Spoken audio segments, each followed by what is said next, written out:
His siblings stood around laughing when the will was read. "You get that dusty old painting? Seriously?" They mocked him, pointing, calling it trash. He held the painting gently, whispering, "Thanks, Dad." What none of them knew was that the painting, hiding behind cracked canvas and mud-brown colors, was worth $10 million and held a secret that would change everything. Before we begin, subscribe to our channel and comment where you are watching from so we can bring more stories like these. The morning sun spilled softly across the Harris neighborhood, touching rooftops and fences with a pale gold warmth that felt almost too gentle for the heaviness inside Daniel's heart. He stepped out of his tiny brick house, the same one he'd lived in for 12 quiet years, the same one where he'd spent countless evenings helping his father paint when the old man's eyesight began to fade. It was funny, Daniel thought. Most sons inherit big businesses or family secrets. All he inherited were memories carved into the smell of old books and turpentine. Daniel Harris, 38, walked with that slow, thoughtful pace everyone knew him for. He wasn't flashy. He wasn't loud. He didn't want anything except peace, a warm meal, and enough time each night to read. Some said he lived too simply. Others said he lacked ambition. But those who truly knew him, the old ladies who visited the library every Tuesday, the children who waited for him to read stories with animal voices, and of course, his father, knew Daniel had the gentlest heart in town, and now that heart felt bruised. George Harris, Daniel's father, had passed 2 weeks ago. A quiet man, talented but private, a painter who never pursued fame, and a thinker who believed emotions deserved silence.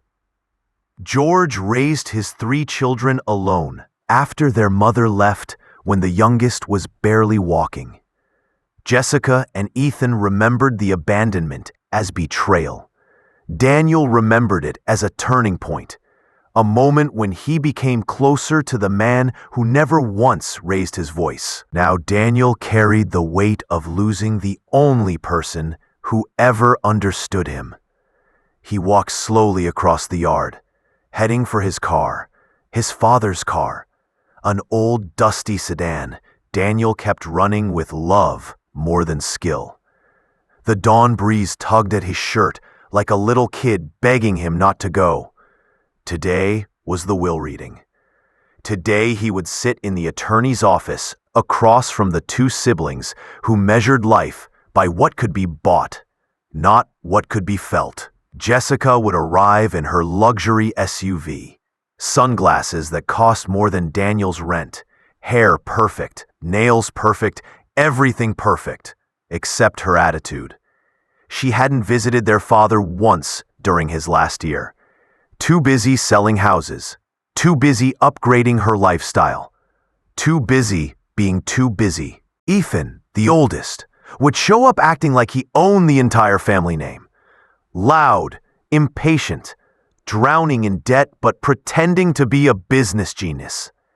He'd roll his eyes at anything sentimental.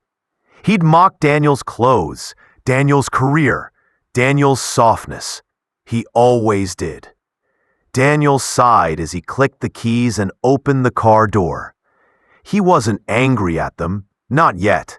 Mostly, he just felt tired. Tired of being overlooked. Tired of being underestimated. Tired of being the brother who didn't matter. But today would change something. He felt it in his bones, the same way he felt storms before they came. He sat in the driver's seat and looked at the little wooden box resting beside him. Inside was a dried paintbrush, its bristles stiff, its handle stained with years of colors. It had belonged to his father. Nothing fancy, just a simple brush his father used on nearly every canvas in the house. Daniel had found it resting on the bedside table after the funeral. He took it without thinking. It felt right, as if George wanted him to. Daniel whispered into the quiet car, "I hope today goes peacefully, Dad." But even as he said it, he knew peace was the one thing his siblings never brought with them. He started the engine and drove down Maplewood Lane, passing neighbors who waved sadly, acknowledging the loss. Mrs. Thomas from across the street pressed her hand to her heart as he passed. Mr. Lee, the postman, gave him a respectful nod. Even the stray orange cat that lived under the willow tree paused its grooming to stare. Everyone knew George Harris. Everyone respected him. Everyone grieved him, except maybe his own children. Daniel parked outside the attorney's building 30 minutes early, because he always arrived early. He walked upstairs and greeted Mr. Langford, the family attorney who'd known George for decades. The old attorney put a hand on Daniel's shoulder. "He spoke of you often," Langford said softly. Daniel swallowed hard. "I miss him. I know you do." Langford gave a sympathetic smile. "And I'll say this before your siblings get here. Whatever happens today, your father made choices with intention." Daniel didn't understand the meaning fully, but the warmth of those words settled in his chest. 20 minutes later, Jessica arrived, heels clicking like announcement bells, perfume filling the hallway, a practiced fake sad expression plastered across her face. "Ugh, are we seriously doing this in a tiny office?" she scoffed. Daniel barely had time to greet her before Ethan barged in, loud as always. "All right, let's get this over with," he said. "I have a deal to close. Dad better have left something decent." Daniel wanted to stand up and defend their father's memory, how he wasn't a man who thought in terms of decent or grand or impressive, but he stayed silent. He'd learned long ago that talking to them was like talking into a storm drain. They all sat. Mr. Langford opened the envelope. Daniel breathed in, slow, steady. Whatever came next, he hoped his father knew what he was doing. And somehow, in the quiet stillness of that moment, Daniel felt that paintbrush in his pocket grow heavier, if it knew the truth was about to be revealed. The air inside Mr. Langford's office felt too still, too heavy, as if even the walls were holding their breath. Daniel sat between his siblings, hands folded in his lap, trying to calm the tremble running through his fingers. Jessica tapped her manicured nails impatiently against the armrest, and Ethan bounced his leg like he was sitting in a loan office waiting for approval. Mr. Langford cleared his throat, a soft, echoing sound that carried finality. "Your father was a meticulous man," he began. "He left very specific instructions for each of you." Jessica lifted her chin, already certain she would inherit the house. Ethan leaned forward, smell of expensive cologne mixing with the stale office air, ready to pounce on any mention of cash. Daniel simply closed his eyes for a moment, picturing his father's gentle smile. He wasn't expecting anything large. He wasn't hoping for anything.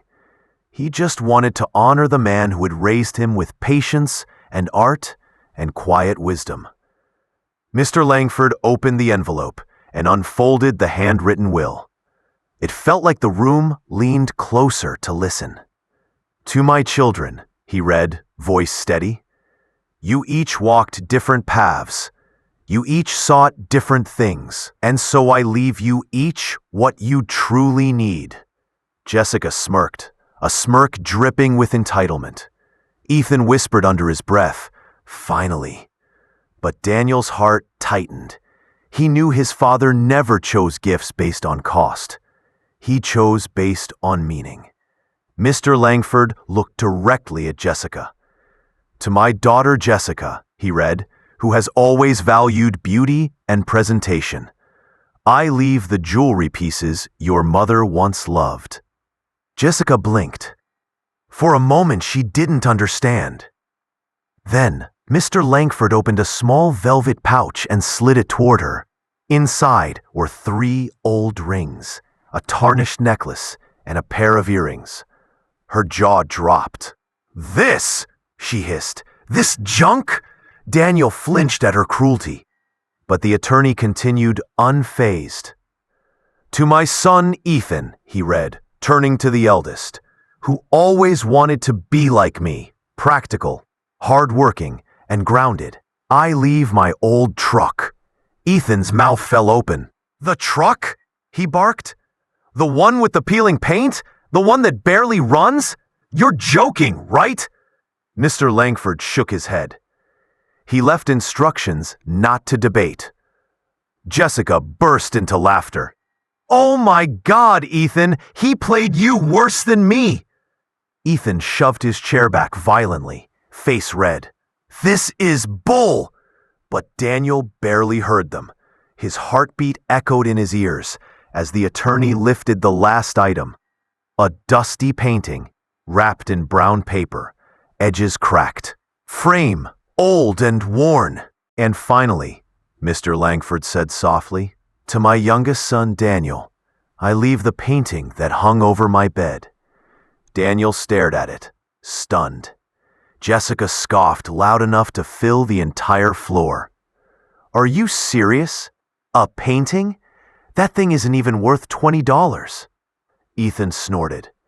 "No, Jessica, it's worthless. Daniel got literally nothing." They laughed together, united not by love, but by jealousy. Daniel swallowed hard. He didn't speak. He didn't defend himself. He didn't argue. He reached forward, hands gentle, and took the painting as if accepting a fragile piece of his father's soul. The frame scratched his palm. The canvas smelled of dust and time.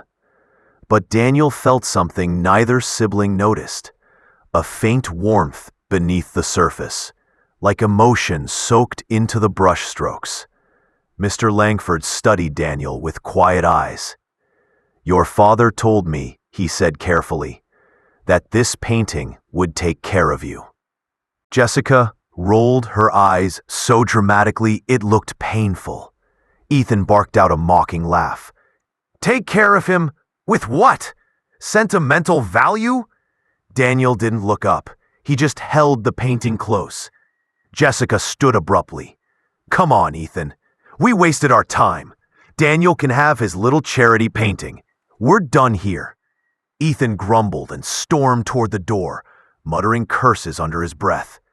They left without a hug, without a goodbye, without acknowledging the man who raised them. The room fell silent again.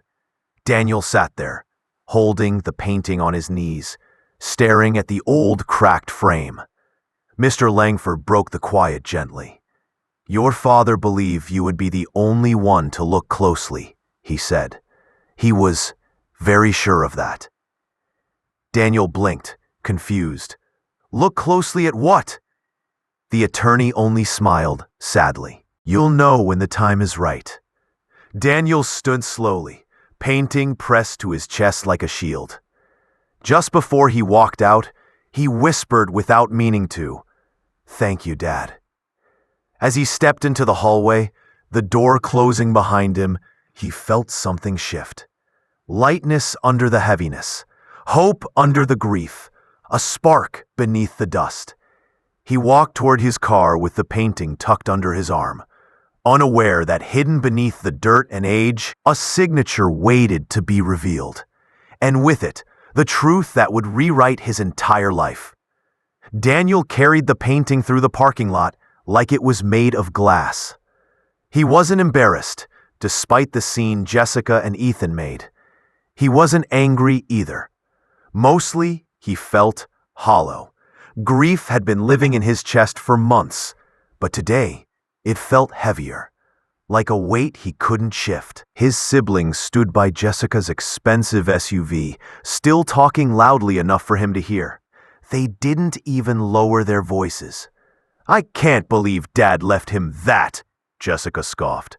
A stupid painting. He really wasted his life taking care of him. Ethan kicked the tire of the rusty truck he'd been given.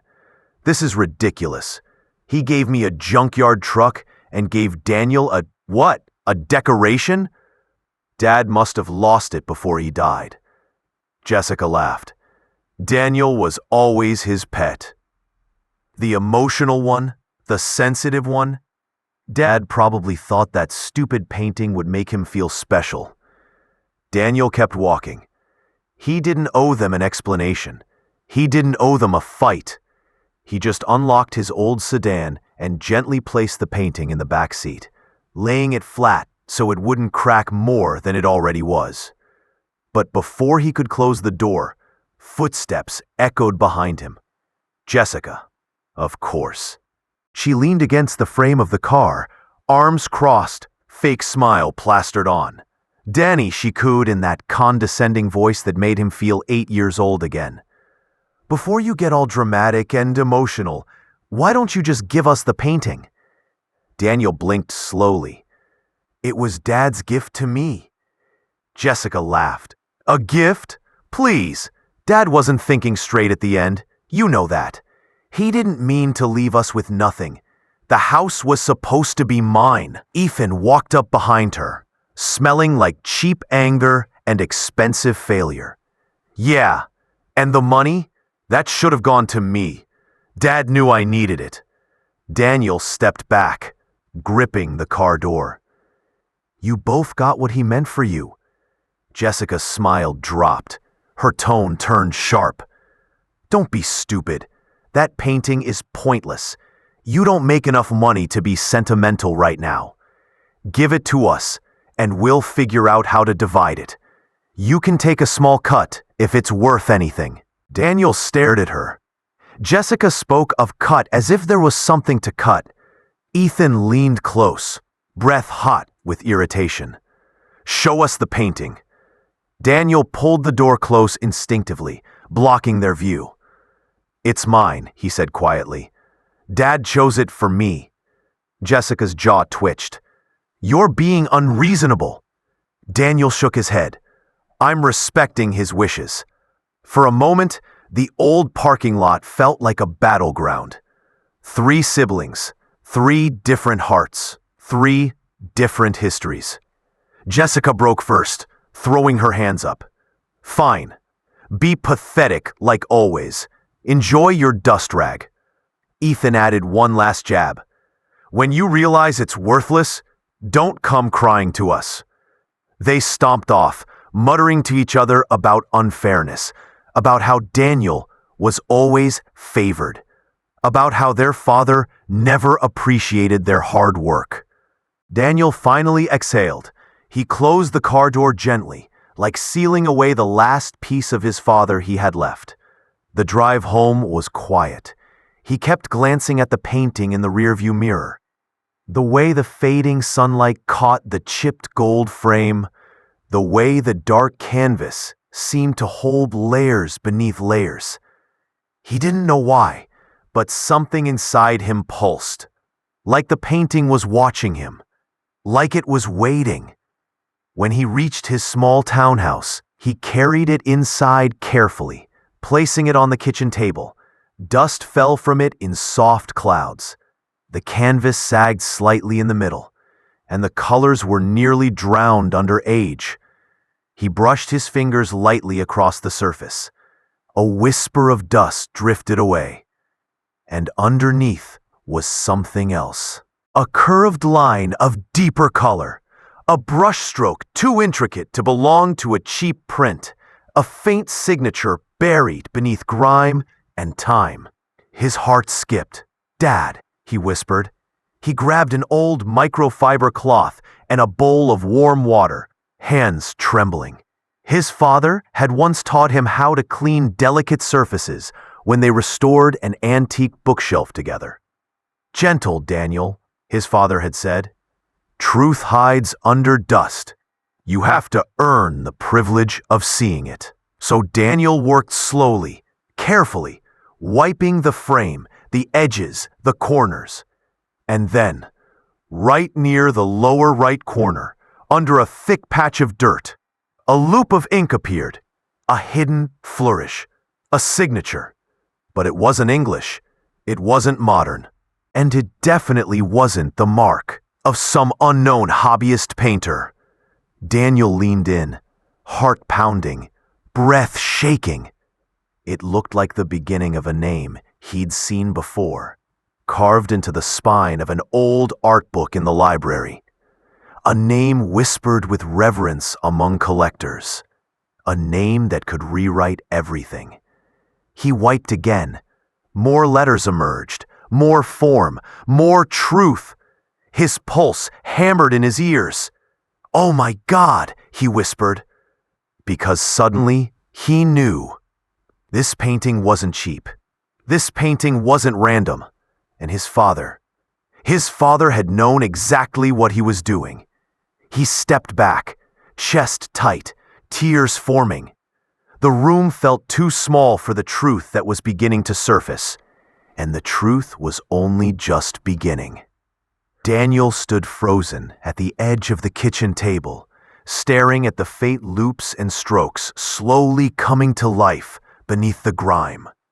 His breath trembled out of him, and for a long moment he didn't dare move, afraid that any sudden motion would scatter the truth like dust in the air. The house was silent, too silent.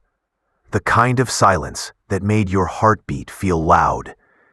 Outside the window, the evening sun burned low and orange, sliding behind rooftops like it was ducking away from the revelation unfolding inside Daniel's home. He dipped the cloth again, squeezed the excess water out, and touched the canvas once more, gentle, deliberate, reverent. More dirt dissolved beneath the slow circles of his hand, and then he saw it. A sweeping R, a curling I, the beginning of a name that didn't belong on some forgotten canvas abandoned above a sick man's bed. His throat tightened. "No way," he whispered hoarsely. "Dad, what did you have?" He wiped again, slower now, as if savoring the moment. More letters appeared. N, a curve that looked like an L. His knees weakened. He had to grip the table to steady himself. It couldn't be. It shouldn't be. But he'd seen that signature before, in the art history section of the library, in books old enough to crumble when touched, in catalogs containing works that sold for millions at auctions.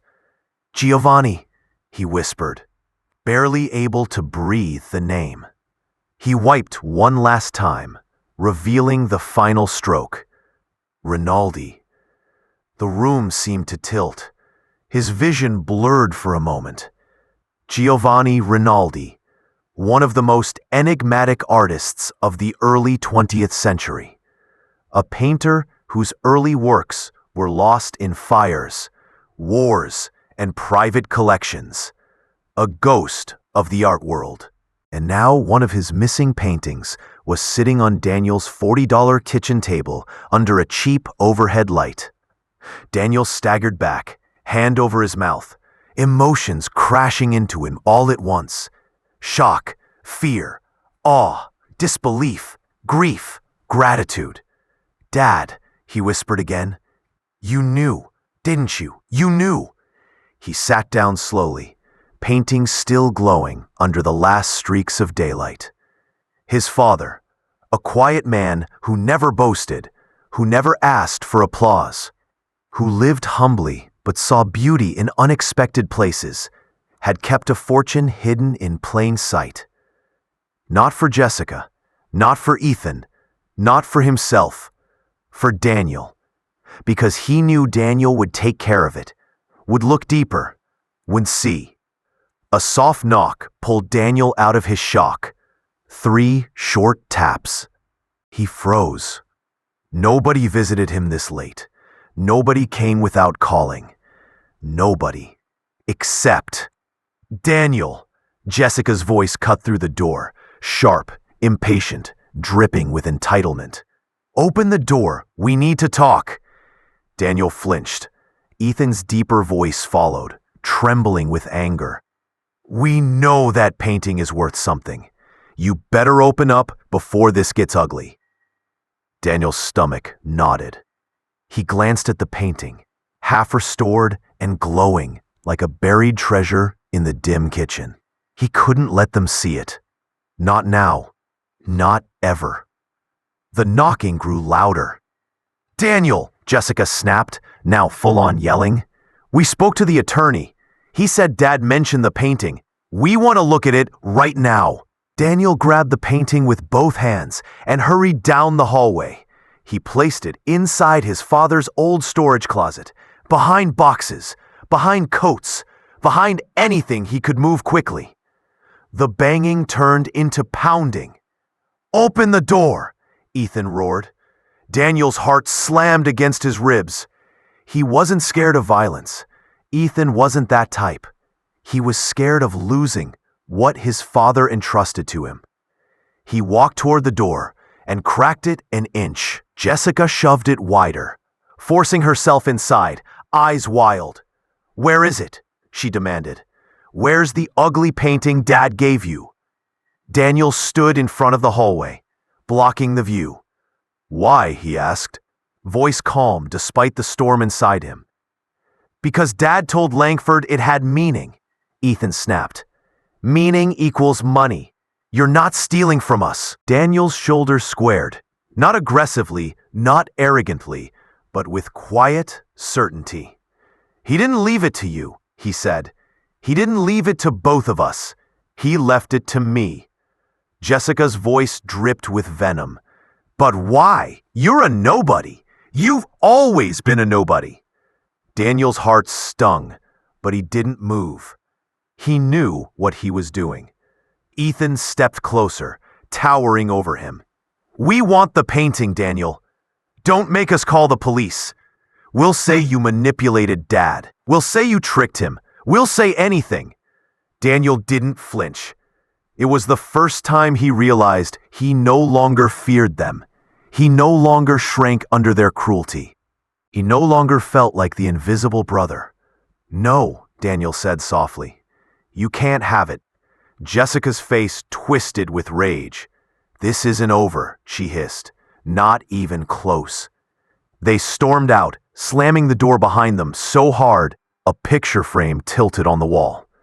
Daniel waited until their SUV peeled away before returning to the closet. He pulled out the painting again, holding it tight against his chest. Dad, he whispered, voice breaking. I'm starting to understand. The truth wasn't just in the signature. It wasn't just in the art.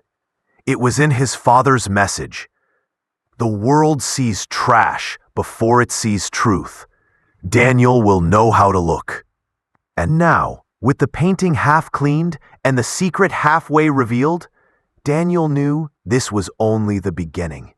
The masterpiece had been found, but the real mystery was still hidden beneath the paint. Daniel barely slept. The painting rested on the table like a living thing, faint strokes shimmering each time the light shifted. Every so often, he'd walk past the kitchen just to make sure it was still there, that he hadn't dreamed all of it. By morning, he stood over it again, toothbrush in hand, glasses sliding down his nose, heart still thumping with disbelief. He cleaned the lower left corner carefully, tiny strokes, as though touching the past itself. More colors emerged, rich umbers, deep reds, subtle greens layered with intention. Brush techniques he'd only ever seen in the library's special arts section, the kind that took decades to master and centuries to forget. He whispered to no one, Dad, what were you hiding? His phone buzzed. Mrs. Whitmore had texted, Bring it in, carefully. I cleared the day. Daniel's stomach tightened. He wrapped the painting in the soft blanket his father once used to protect his guitar, placed it flat in the back seat of his car, and drove toward the small art restoration studio at the edge of town. The studio was inside an old brick building that smelled like time. Dust, varnish, old paper, and paint oils mixing into a quiet perfume. Mrs. Whitmore, a thin, elderly woman with silver hair in a bun, unlocked the door before he even knocked. "Come in, Daniel, quickly." She guided him straight to a wide table under a bright lamp. "Set it here." Her voice was soft, but tense.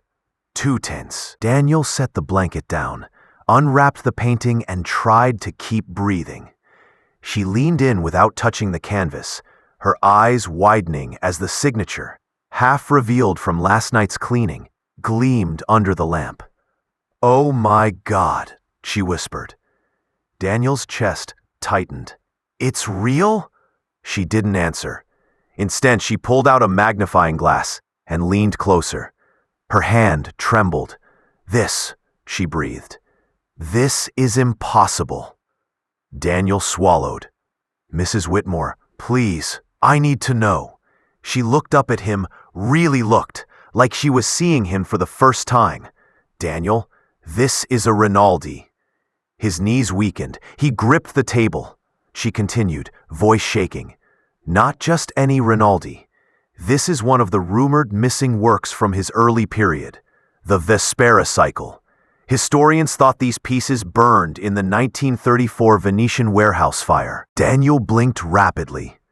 "What does that mean?" She stepped back like she needed space to absorb the truth. "It means," she whispered, "you're holding something the art world has been searching for over 80 years. Daniel felt the world tilt again. He'd spent his entire life unnoticed, forgotten, overlooked, unimportant in the eyes of his siblings, in the eyes of society, in the eyes of everyone except his father.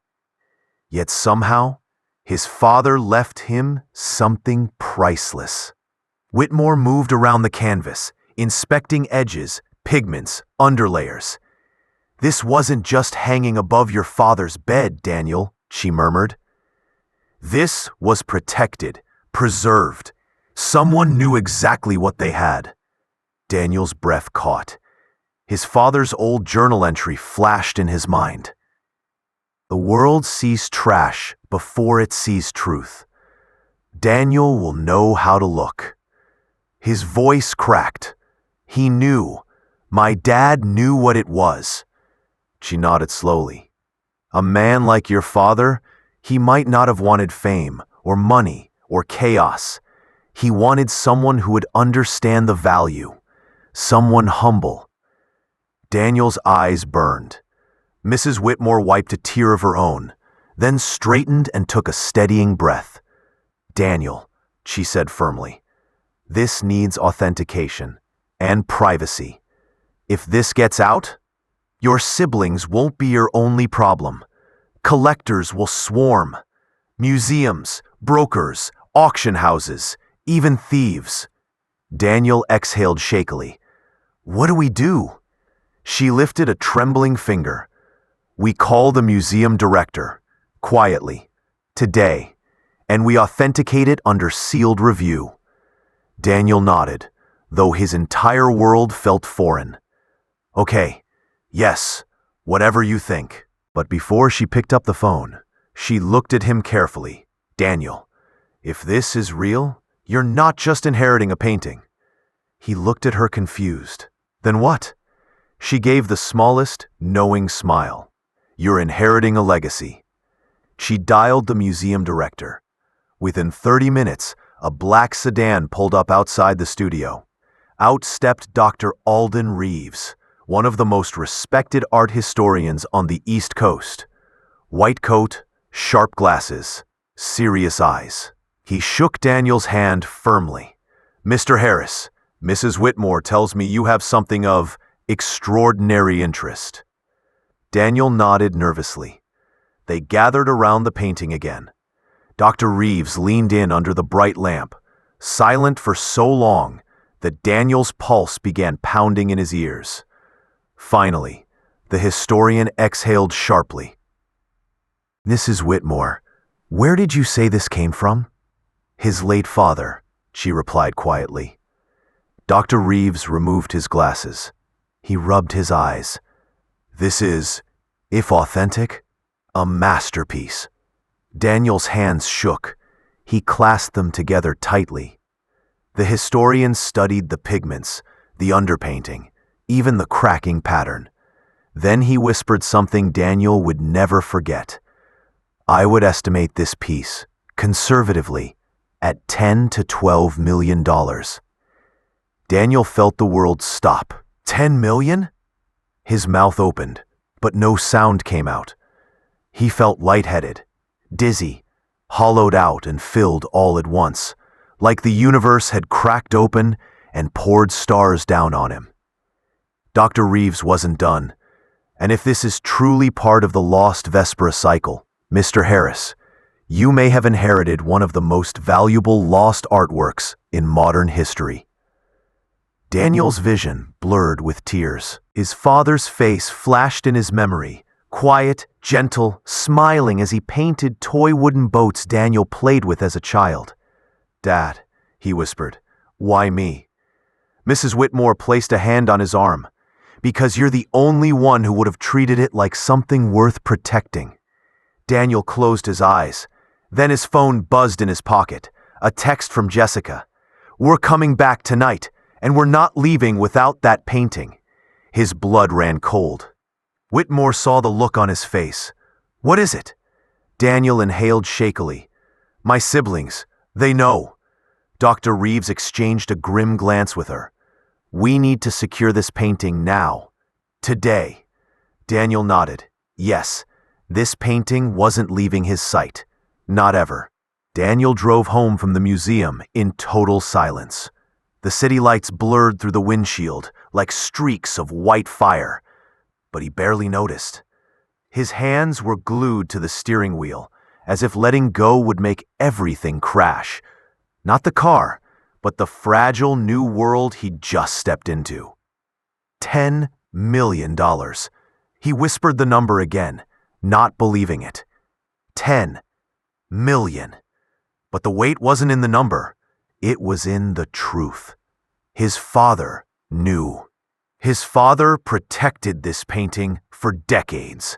His father waited to give it to the one child whose heart wouldn't rot under greed. Daniel blinked hard, trying to steady his breathing. He parked outside his small, run-down apartment, the type with thin walls, flickering hallway lights, and an elevator that always got stuck between floors. For the first time, he looked at it like a stranger, like someone standing on the edge of a cliff, seeing a whole new world below. He carried the painting inside, like it was a newborn child. He locked the door, then locked it again, then dragged a chair under the knob. He leaned the painting against the couch, wrapped in blankets, protected like it had never been protected before. He hadn't felt terrified in years, but this kind of fear was different. This fear didn't come from being poor, or lonely, or overlooked. This fear came from value, from knowing something priceless could attract every kind of danger. And danger arrived faster than he expected. The knock that shattered everything. At 11:47 p.m., a rapid pounding exploded on the door. Daniel's heart slammed against his ribs. He froze. Another pound, harder this time. Then a voice. "Open the damn door, Danny!" Jessica. Her voice was sharp, entitled, already enraged. Daniel didn't move. "You're awake, I can hear you breathing," she snapped. "Open up." He swallowed and cracked the door open just 2 inches. The chain still hooked. Jessica shoved her face into the gap. Makeup smudged from crying or from rushing. Hair wild from the night wind, eyes feverish. Behind her stood Ethan, bigger, broader, drunk or halfway there, cheeks flushed, breathing hard. "We need to talk," Jessica hissed. Daniel stiffened. "It's late. We don't care," Ethan said, pushing the door. Daniel held his ground. Not tonight. Open the door, Jessica repeated, voice trembling with fury. Or we break it. His chest tightened. He shut the door, unhooked the chain, and opened it fully. Not because he wasn't scared, but because he didn't want the neighbors calling the cops. They stormed inside like they owned the place. Jessica didn't even greet him. She brushed past him, eyes scanning every corner of the apartment. Where is it? She demanded. Daniel tensed. Where's what? Don't play stupid, Ethan said, slurring the words. The painting. The one that's suddenly worth millions? Daniel's stomach dropped. How do you know that? He whispered. Jessica laughed, a bitter, ugly sound. Oh, please. You really thought something like that would stay a secret? It's all over the art forums, Daniel. They're talking about a small-town discovery. One of the Vespera cycle paintings resurfaced. She stepped closer. And you just happened to walk into a museum today? You idiot. You don't think people would connect the dots? Daniel froze. The museum had been discreet, but maybe someone leaked something. Or maybe the art appraisers started whispering. Or maybe Jessica just guessed. But she wasn't done. You don't deserve it, she snapped. Dad should have given it to someone who needed it, or someone responsible. Her eyes turned sharp and cold. He never loved you more. You were just his little charity project. Ethan butted in, finger jabbing Daniel's chest. You're not keeping $10 million all to yourself. Daniel stepped back. Yes, he said softly. I am. Jessica's nostrils flared. You selfish little... You called me stupid for keeping it, Daniel interrupted quietly. You laughed in the lawyer's office. You said it wasn't worth $20. That was before we knew what it was, Ethan shouted. Daniel nodded. There it is. Exactly what Dad knew would happen, Jessica yelled. Dad didn't know a damn thing. He knew everything. Daniel's voice cut through the room like a blade. He saw your greed. He saw how you treated people. He saw how you abandoned him in his last years. He left you what you deserved. Jessica's face crumpled. But not from guilt. From rage. You think you're better than us? She snarled. No, Daniel said softly. Dad just thought I was kinder. A vein pulsed in Ethan's forehead. You're giving us a share, he growled, or we take it. Daniel's chest tightened. You're not taking anything. And that was the spark. Ethan lunged. Jessica screamed, Get the painting! Daniel ducked and pushed Ethan back, but Ethan was stronger, heavier, fueled by liquor and fury. He shoved Daniel across the room. Daniel crashed into a bookshelf, books flying. Jessica spotted the blanket-covered canvas near the couch. There, she shrieked. She grabbed it. Daniel's blood ran cold. Don't touch that! He rushed toward her, but Ethan grabbed his shirt from behind, pulling him back. Jessica yanked the blanket off. The painting gleamed under the dim lamp, surreal, radiant, otherworldly. Jessica stared at it like it was God himself. Oh my God, she whispered. Her voice trembled with awe and greed. It's beautiful. Ethan shoved Daniel onto the floor. We're selling it. All of us. Equal split. Daniel coughed, trying to catch his breath. It's mine. It's legally mine, Jessica snapped. Not anymore. She lifted the painting, and the apartment alarm blared like a scream. They both froze. Red lights flashed. Daniel whispered, I installed security this afternoon, motion sensors. You tripped them. Ethan cursed. Jessica yelled, Turn it off! Daniel didn't move. The alarm shrieked louder, echoing down the hallway. Lights turned on in neighboring apartments. Ethan grabbed Daniel's collar. Turn it off or... A deafening knock hit the door. Police! All three froze. Jessica's face went white. Ethan dropped Daniel's shirt. The police banged again. Open up! Daniel walked to the door and unlocked it, bruised and trembling. Two officers stepped in, hands on holsters. What's going on? Jessica tried to smile. It's a family misunderstanding. She broke in, Daniel said calmly, pointing at her. And he assaulted me. Jessica gasped. Ethan sputtered. He's lying! The officers looked at the painting still in Jessica's hands. Ma'am, one officer said, voice hard. Put that down. Jessica did, slowly. The officer turned to Daniel. You want to press charges? Daniel stared at his siblings, the two people who shared his blood but never his heart. Jessica's lip quivered. Ethan looked terrified. Daniel inhaled deeply, then exhaled. No, he said quietly, but I want them out, now. The officers escorted them toward the door. But before leaving, Jessica spun around, pointing a trembling finger at him. You'll regret this, Daniel. You think money will make you happy? You think Dad loved you more? You think... Her voice cracked. She swallowed the rest. Ethan pulled her away.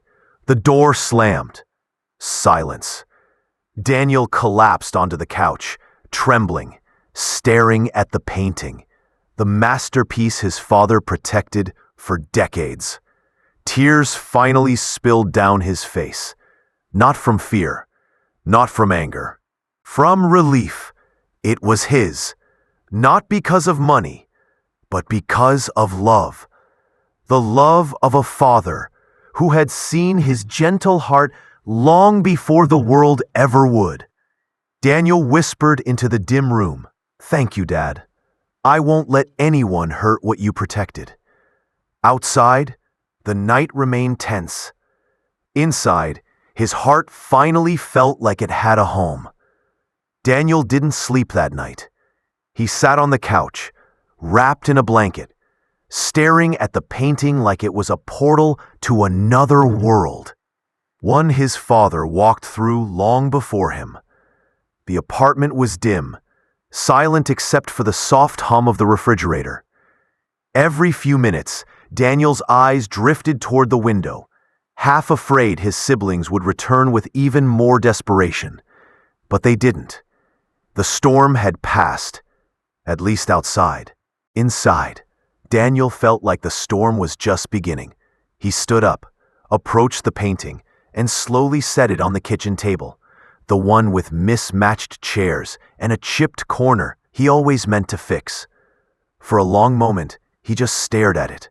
Giovanni Rinaldi, a masterpiece, worth $10 million. But his chest still felt heavy and hollow. His father. Why didn't he just tell him? Why all the secrecy? Daniel sighed and ran a hand over the back of the canvas. That's when he felt it. Something was loose. A tiny flap of material, uneven. He squinted and gently pushed it aside. Behind the canvas backing, taped carefully, was a small yellowed envelope. His breath caught. His hands began to shake. He pulled it free. The handwriting on the front, uneven, shaky, familiar. For my son Daniel. His knees nearly buckled. He stumbled into a chair and sat heavily, the envelope trembling between his fingers. For a long moment, he couldn't open it. His father's handwriting, the loops, the little slant in the G's, it pulled him back into childhood instantly. Sitting on the porch, George painting sunsets, Daniel reading books beside him, his father whispering, Sit with me, son. Silence is where truth talks. Daniel pressed the envelope to his forehead and exhaled shakily. Then, slowly, he opened it. Inside was a folded letter, written in black pen, the ink slightly faded. He unfolded it. His father's words stared back at him like a heartbeat on paper. My dear Daniel, if you are reading this, it means the painting has finally gone where it belongs. Daniel's eyes blurred instantly. He wiped them with the back of his hand and kept reading. I know your brother and sister believe I favored you. They were wrong. I did not favor any child, but I trusted you. Daniel swallowed hard. Jessica lives for the world's applause. Ethan lives for the world's approval. But you live for quiet things. Kindness, books, honesty, helping others without needing thanks. A tear slipped down Daniel's cheek. George always watched him closer than he realized. I bought this painting from a struggling immigrant artist when you were a child. He didn't know Rinaldi painted it. Nobody did. It was forgotten, like so many beautiful things in this world. Daniel paused, heart tightening. When I discovered its true origin, I kept the secret. Because I knew if I died and the world learned too soon, Jessica and Ethan would tear each other apart. They would become wolves. Daniel flinched, because tonight proved every word true. So I protected it. I protected them from themselves, and I protected you from them. Daniel's breath hitched. His father had been fighting a war in silence. When the time came, I left each of my children what they needed, not what they wanted. The words cut deep. Jessica needed humility. Ethan needed responsibility. And you, my gentle son, you needed freedom. Daniel covered his mouth, fighting the sob rising in his chest. Freedom. From bills, from worry, from living paycheck to paycheck in a world that didn't value quiet men. Freedom. To live without fear. Daniel, the painting was never meant to make you rich. It was meant to make you whole. Daniel cried harder. His father understood him in ways he never imagined. You've carried burdens you never speak about. Loneliness, feeling less than your siblings, feeling invisible, feeling small. Daniel's hands shook violently. His father knew. He always knew. But you were never small, my son. You were quiet, and quiet people carry the deepest strength. Daniel set the letter down and cried openly, years of emotion pouring out. He whispered into the empty room, "Dad, I miss you so much." But the letter wasn't done. Daniel wiped his eyes and continued, "Do not fight your brother or sister. Do not waste your life in courtrooms or bitterness. They will learn, the world will teach them, but you must rise above." His father's compassion radiated through every line. Even after their cruelty, even after their neglect, George still believed in kindness first. Use the money for good. Honor beauty. Honor art. Honor the peace you always searched for. Daniel nodded slowly. And remember something, son. Love is not built in noise. It is built in quiet acts. The way you held my hand when I could no longer stand. The way you read to me when I couldn't sleep. The way you forgave your siblings long before they deserved forgiveness. Daniel pressed a hand to his chest. He couldn't breathe. His father remembered those nights. All of them. You think I didn't leave you much? But I left you the greatest treasure I had. My faith in you. Daniel broke. Shoulders shaking. Tears pouring freely. He kissed the letter softly. This painting is yours, not because of its value, but because you, Daniel, understand value better than anyone. I love you, son. Dad. Daniel held the letter to his chest and sobbed until his body gave out. Not because of money, not because of the painting, but because for the first time in his entire life, he finally understood that his father saw him, fully, deeply, truthfully.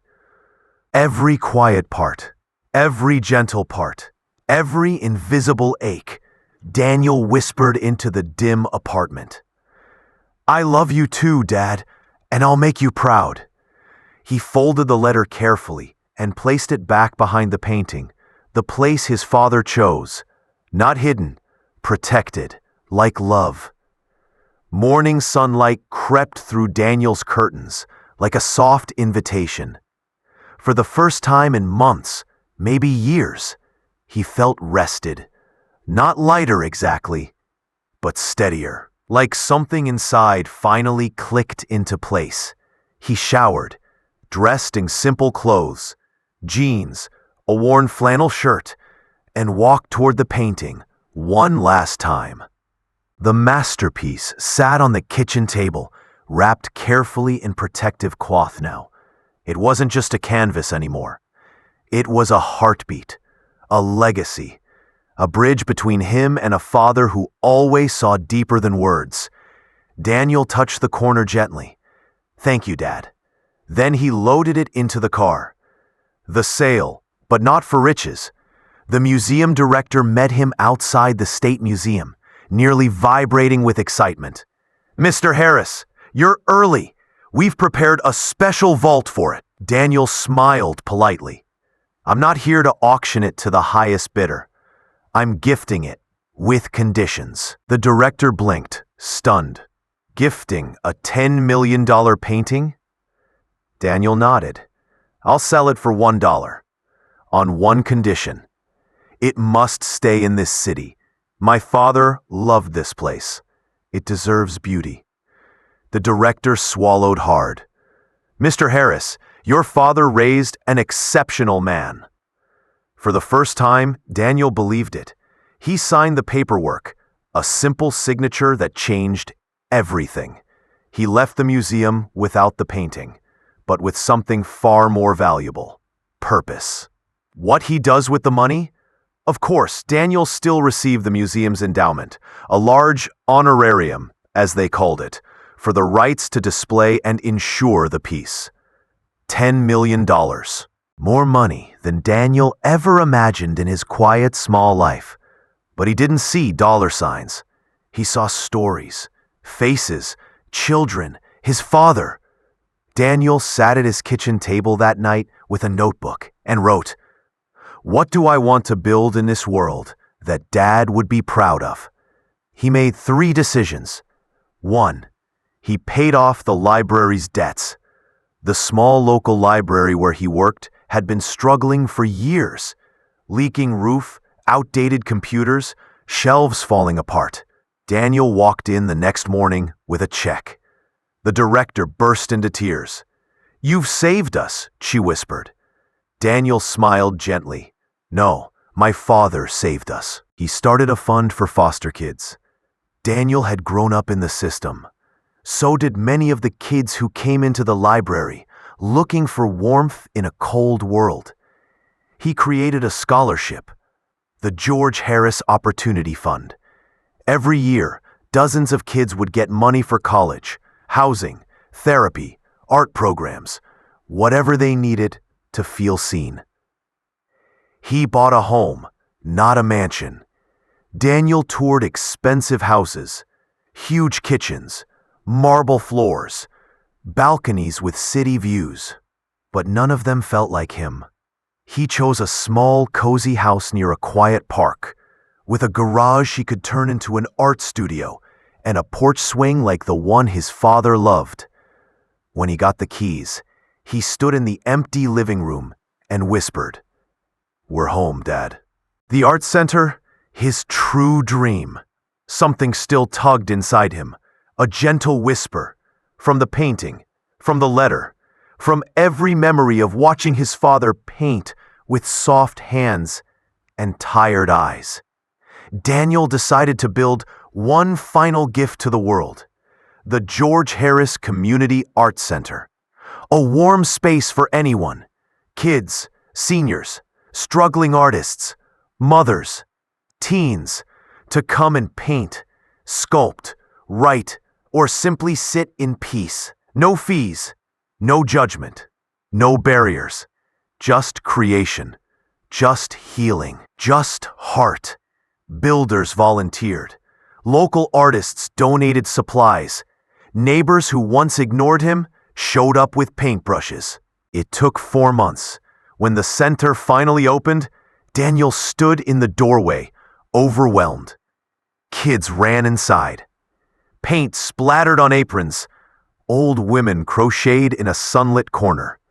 Teenagers sketched on long tables. Laughter and color filled the air. It felt right. It felt like his father's spirit lived in every wall. The siblings who couldn't face themselves. Jessica and Ethan didn't return.